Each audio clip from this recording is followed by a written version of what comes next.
Emails. It's been around for quite some time. It's fast, efficient, and convenient. But what if we wanted to send an email from our phone? Preferably this one. Well, that would have been impossible. You see, this phone represents a generation of phones that wasn't that smart. But let's jump ahead into the future and we have this phone, a smartphone.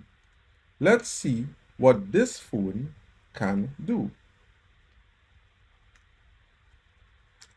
Hello Google, open Gmail. Opening Gmail. That's impressive. That was Google's AI-powered voice assistant.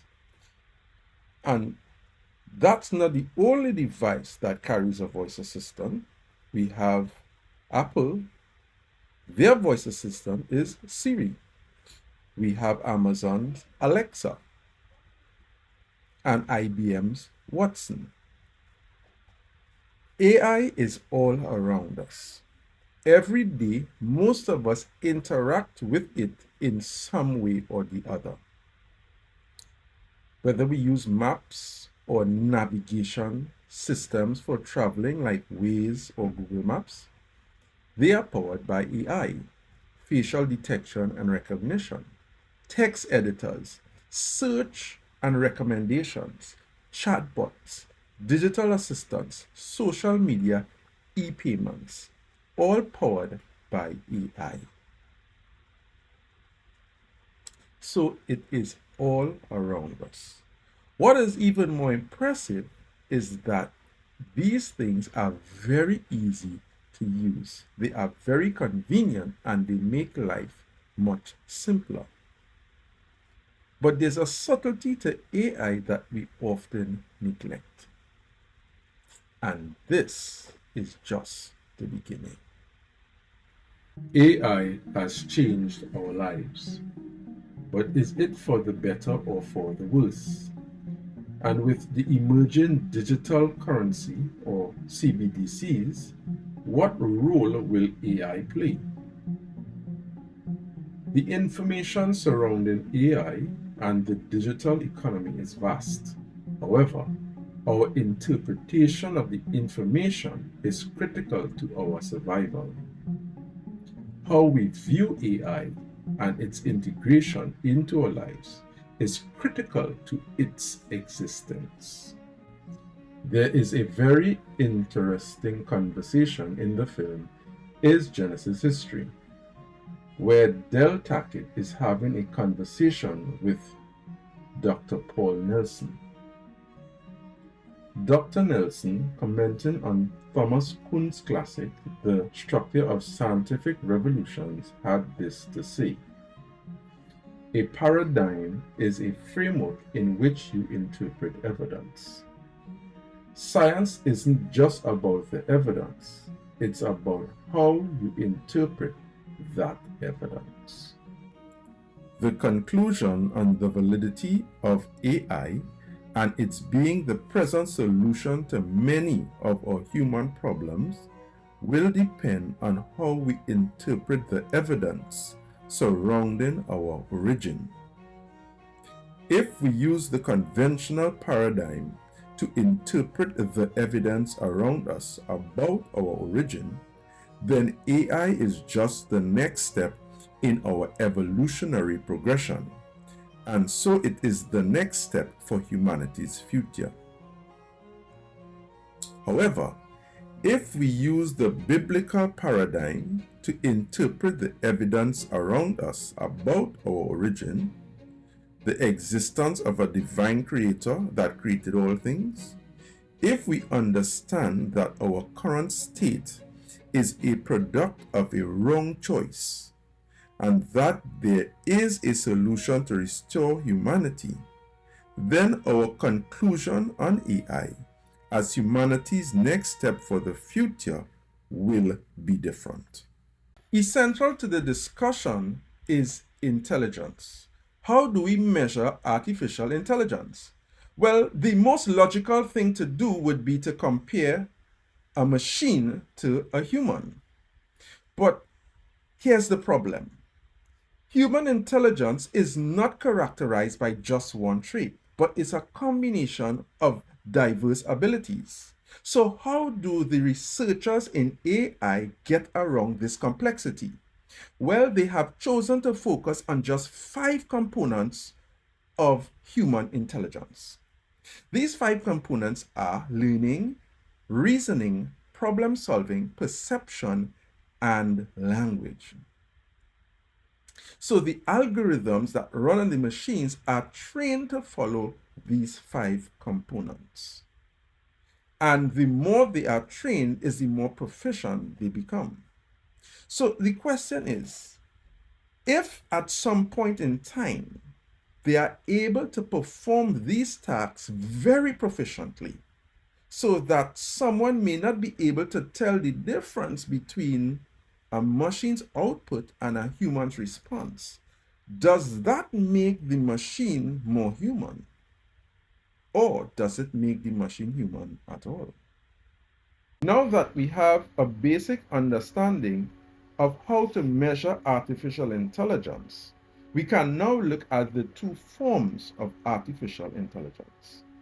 The first is artificial narrow intelligence, which is also known as weak AI. The second is artificial general intelligence, also known as strong AI. So let's look at first weak AI, or artificial narrow intelligence. Professor John Lennox, an Irish mathematician, breaks down narrow AI in a way that is easy to understand. He says, a narrow AI system is a system involving a high-powered computer, a huge database, and an algorithm that does some picking and choosing, that whose output is something that it normally requires human intelligence to do. That is, if you look at the output, you would say normally that it takes an intelligent person to do that. Professor John Lennox has given us also 2 examples of narrow AI. And I quote, so let's take an example that is very important these days, that's in medicine, and that's X-ray, interpreting X-rays. So we have a database, let's say it has 1 million X-rays of lungs that are infected with various diseases, say related to COVID-19. They are then labeled in the database by the world's top experts. Then they take an X-ray of your lungs or my lungs, and the algorithm compares the X-ray of your lungs with the million very rapidly, and it produces an output which says you have got that disease. Now at the moment, that kind of thing which is being rolled out not only in radiology but all over the place will generally give you a better result than your local hospital will. And that's hugely important and hugely valuable. But the point is, the machine is not intelligent. It's only doing what it's programmed to do. The database is not intelligent. The intelligence is the intelligence of the people that designed the computer, know about X-rays and know about medicine, but the output is what you would expect from an intelligent doctor. So it's in that sense artificial. It's a system narrow in the sense it only deals with one thing. And all kinds, endless kinds of systems are being rolled out around the world. And I quote further, now we are familiar with it, and it's worth giving a second example of it, because most of us voluntarily are wearing, first of all, a tracker. It's called a smartphone. It knows where we are. It could even be recording what we are saying. But what it does do, of which we are all aware, is if we, for example, buy a book on Amazon, we'll very soon get little pop-ups that say people that bought that book are usually interested in this book. And what's happening there is the AI system is creating a database of your preferences, your interests, your likes, your purchases, and is using that to compare with its vast database of available things for sale so that it predicts what you might like. So this is of huge commercial value. And it leads to something else which most of us don't know about, which is called surveillance capitalism. Surveillance capitalism. Many of us have never heard of it. Most of us have been victims of it.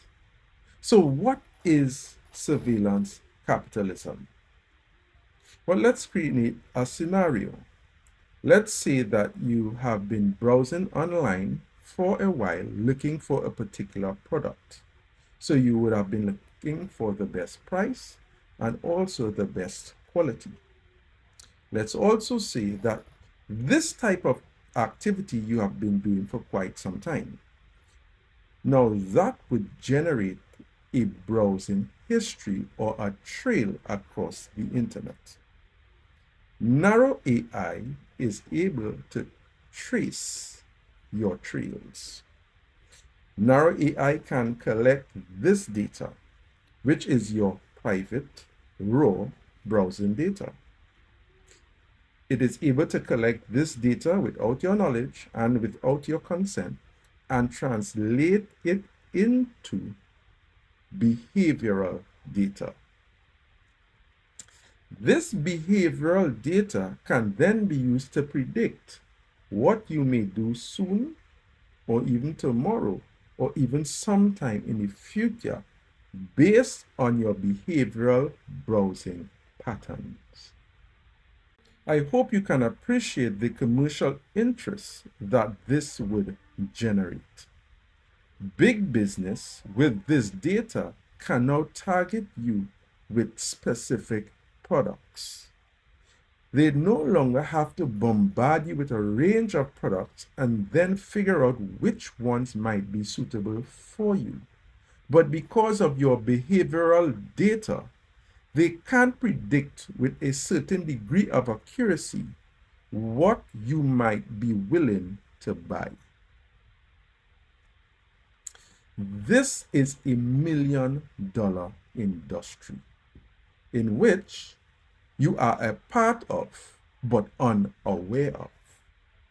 You have no knowledge and you have not given your consent. Someone may say, what's the big deal? Well, I am offered a range of products which I might be interested in. It saves me time and I may even get the best price and the best quality. The companies that put in the research and all of the hard work, they get what they want, and I would have gotten what I want. It seems like a win-win situation, but it's actually much more worse than that. This is just the tip of the spear. Professor Zuboff does have much more to say on this. Let's hear what she has to tell us on surveillance capitalism.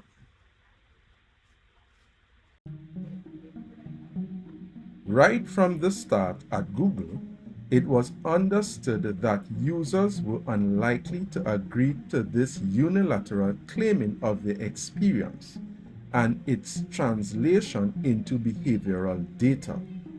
It was understood that these methods had to be undetectable. So from the start, the logic reflected the social relations of the one-way mirror. They were able to see and to take and to do this in a way that we could not contest because we had no way to know what was happening. Here, we see a very interesting question and answer segment between the Harvard Gazette and Professor Shoshana Zuboff. The Gazette. You warn that our very humanity and our ability to function as a democracy is in some ways at risk. Zuboff. The competitive dynamics of surveillance capitalism have created some really powerful economic imperatives that are driving these firms to produce better and better behavioral prediction products. Ultimately, they've discovered that this requires not only amassing huge volumes of data, but actually intervening in our behavior. The shift is from monitoring to what the data scientists call actuating.